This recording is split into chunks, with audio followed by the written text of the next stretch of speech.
तो चीनी पटाखों पर प्रतिबंध लगाया था।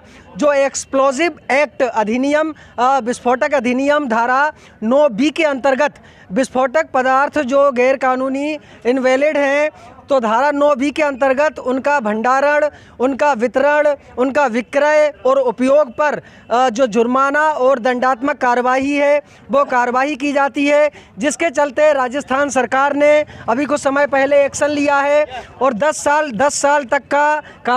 साल तक की सज़ा और जुर्माना के रूप में राजस्थान सरकार के बाद एक्शन लिया गया। उड़ीसा गवर्नमेंट ने एक्शन लिया है।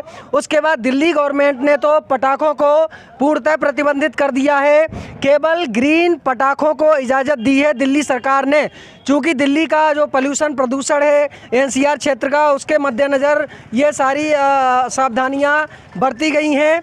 अब यहाँ पे एक चीज़ क्लियर करना चाहते हैं अपने दर्शकों के साथ में हम कि ये ग्रीन पटाखे क्या होते हैं।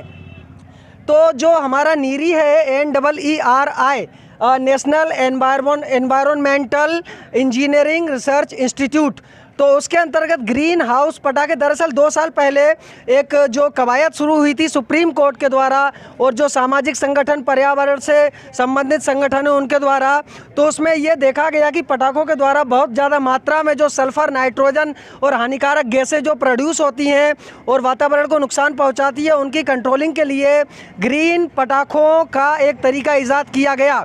अब ग्रीन पटाखे नीरी के अंतर्गत 3 प्रकार के होते हैं। ग्रीन पटाखों की श्रेणी में पहले पटाखे वो होते हैं जिनमें 50% तक कम प्रदूषण होता है और वो वाटर रिलीजर क्रैकर्स के नाम से जाने जाते हैं।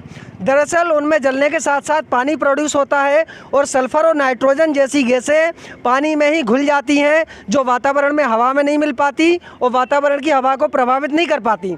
दूसरे प्रकार के ग्रीन पटाखे होते हैं जिन्हें स्टार क्रैकर्स कहा जाता है। स्टार क्रैकर्स में भी पॉल्यूशन अपेक्षाकृत बहुत ज़्यादा कम होता है, आवाज़ भी बहुत कम होती है। तीसरे ग्रीन हाउस प्रकार के पटाखे होते हैं जिन्हें अरोमा क्रैकर्स कहते हैं, जिनमें प्रदूषण भी कम, साउंड भी कम और वो एक विशेष प्रकार की फ्रेगरेंस, एक खुशबू पैदा करते हैं। तो ये अपने दर्शकों के साथ हमने जानकारी साझा की। अब इसी कड़ी में अपने सहयोगियों के माध्यम से यहाँ